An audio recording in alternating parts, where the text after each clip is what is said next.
my family photo and video song. Like, subscribe, comment কৰি দিব guys. And বৰ্তমান মই নতুন ব্লগ ভিডিঅ' বনাওঁ, ছাবস্ক্ৰাইব কৰিব আৰু আপোনালোকে ভাল পালে সৰুকৈ কমেণ্ট কৰি দিব। বাকী একো নাই, চেলিব্ৰিটিটো হ'বৰ কাৰণে আনৰ নাম প্ৰয়োজন নকৰোঁ, হেৰি কৰি গ'লোঁ। কিন্তু জুবিন দা এজন ভগৱানে হয়, সেইকাৰণে আপোনালোকক এটা হেৰি দিছোঁ, অপশ্যন দিছোঁ। যদি জুবিন দা আপোনালোকৰ প্ৰিয়নে, জুবিন দা যদি আপোনালোকৰ প্ৰিয় বা আপোনালোকে জুবিন দাক ভাল পায়, তেনে আপোনালোকে এটা সৰুকৈ কমেণ্ট কৰি যাব, জয় জুবিন দা বুলি। কাৰণ জুবিন দাটো এতিয়া বৰ্তমান ন্যায় পোৱা নাই। জুবিন দাৰ বিষয়ে আমি পাতি লাভ নাই, কেলৈ আমি এটা বহুত সৰু, আমি এটা মানে এনেকুৱা তলুৱাৰ মানে ধূলিকণাও নহয় চাগে, আমি তেনেকুৱা ধৰণৰ মানুহ। আমাৰ অকাত কেপাচিটি আহে ঘণ্টা চাইন তেনেকুৱা ছিষ্টেমৰ, মানে বাজেট ইমান ডাঙৰ বাজেট নহয়, ইমান ডাঙৰ মানুহ নহয়, বহুত সৰু মানুহ আৰু কষ্টত ডাঙৰ হোৱা মানুহ।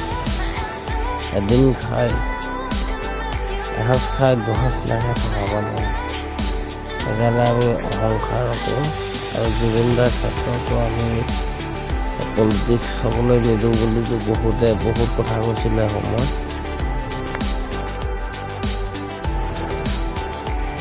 এতিয়া কিন্তু সেইবিলাক চব মিছা, চব পাহৰি গ'ল, চবেই ৰাসত বিজি হৈছে। ৰাসততো মামাই পইচা চবকে ভৰাই দিছে একাউণ্টত। ৰাসৰ পইচা পায় মানুহবিলাক চব পাগলা হয়। ৰাস যে গাঁৱে ৰাস মানি আছে, জুবিন দাৰ মানে কোনো তল ওপৰ নাই। এতিয়া জুবিন দাৰ কথা জুবিন দাৰ নাম নাই কাৰো মুখত। জুবিন দাৰ বিষয়লৈ কোনো এটা ভিডিঅ' বনোৱা ব্লগাৰ নাই, আৰু ষ্টাৰ নাই। মানে কি হ'ল, জুবিন দা এমাহ দুমাহতে হেৰাই গ'ল। কি হ'ব? আমাৰ যিজন ভগৱান আছিলে, যিজন আমাৰ জনজাতি আমাৰ অসমখনৰ নাম ৰাখিছিলে, সেইজনকে আমি পাহৰি গ'লোঁ। কিমান আমি নিষ্ঠুৰ হ'ব পাৰোঁ কওকচোন বাৰু গাইজ। জুবিন দা আপোনালোকৰ প্ৰিয় হ'লে কমেণ্ট কৰি যাব, জয় জুবিন দা বুলি। আপোনালোকৰ মৰমৰে কমেণ্টে বহুত আগবঢ়াব পাৰে। কিন্তু এনেকুৱা দৃশ্য জুবিন দা এতিয়া বৰ্তমান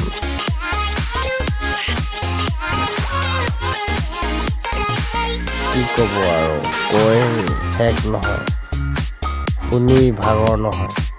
কি ক'ম আৰু, পৰিৱেশ দুখীয়া মানুহৰ এনেকুৱা এটা পৰ্যায় বা এনেকুৱা এটা দিন আহে, যিটো দিনত আপোনালোকৰ ইমানেই অশান্তি হ'ব যে না ধনৰে জুৰিব না সোণৰে জুৰিব, তেনেকুৱা এটা পৰিস্থিতি হৈ যায়।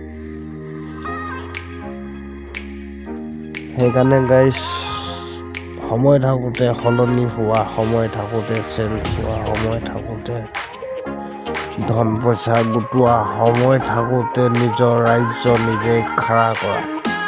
কিন্তু সময় গ'লে গ'ল। বন্ধু বুলি ক'লোঁ, ককাইদেউ বুলি ক'লোঁ, খুৰাদেউ বুলি ক'লোঁ, খুৰীদেউ বুলি ক'লোঁ, কিন্তু সময় থাকোঁতে কামাওক, সময় থাকোঁতে কষ্ট কৰক। তেতিয়া আপোনাৰ পাহুত বল, তেতিয়া আপোনাৰ বুকুত জোৰ আছে, তেনে অৱস্থালৈকে কামাওক, ধন পইচা কৰক, নিজৰ ৰাজ্য নিজে খাৰা কৰক, নিজৰ পৰিস্থিতি, নিজৰ ঘৰ দুৱাৰ, নিজৰ অলংকাৰ বা নিজৰ গাড়ী মটৰ, এইবিলাক সকলো যদি থাকে সুখীয়াকৈ, সেইখন ঘৰৰ সমান সুখ কাৰো এখন ঘৰত নাথাকে। সেইকাৰণে গাইজ আপোনালোকক ক'ব বিচাৰোঁ চিঞৰি ঘৰ বনাওক, গাড়ী মটৰ লওক, ভাল পৰিৱেশত থকা ভাল পৰিৱেশত আহক, ভাল এটা সিদ্ধান্ত লওক গাইজ। যিখিনি চুলাই মদৰ পৰা ধৰি লাল মহল বিয়েৰলৈকে খাই সেইবিলাকক কৈছোঁ গাইজ, শুনক গাইজ।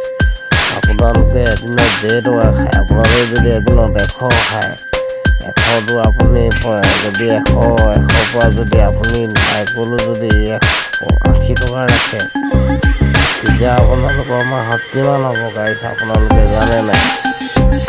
আপোনালোকে কমেণ্ট কৰি জনাব গাইজ, মাহত কিমান হ'ব? যদি আপুনি এদিনত 80 টকাকৈ জমা থৈ যায়, মাহত কেইটকা পইচা হ'ব কমেণ্ট কৰিব গাইজ।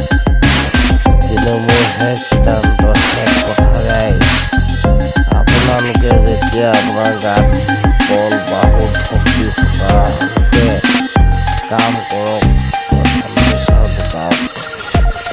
নহ'লে আপোনাৰ জীৱনত সময়ত বহুত কষ্ট আৰু বহুত দুখ আৰু বহুত অপমান আৰু বহুত ধাৰ ঋণ লাগিব পাৰে গাইজ। এজনী মোৰ ছোৱালী চাওক গাইজ, কি এটা পইচাত কি এটা দিন আহিছে। এয়া জুবিনদাৰ লগতে কবি চেল্ফি বাজাজ ডিলাৰত, বহুত ফাল্টু বাজাজ ডিলাৰ দেই, এইটো ঠাচখোলা আমাৰ গোসাঁইঘাট ফ্ৰণ্টত আছে, একদম ফটুৱা বাজাজ ডিলাৰ। কিন্তু তথাপিও জুবিনদাৰ লগতে কবি ফটো, জুবিনদাক শ্ৰদ্ধাঞ্জলি জনাই ডিলাৰৰ পৰা গাইজ। আপোনালোকে ছাবস্ক্ৰাইব কৰি দিব গাইজ চেনেলটো।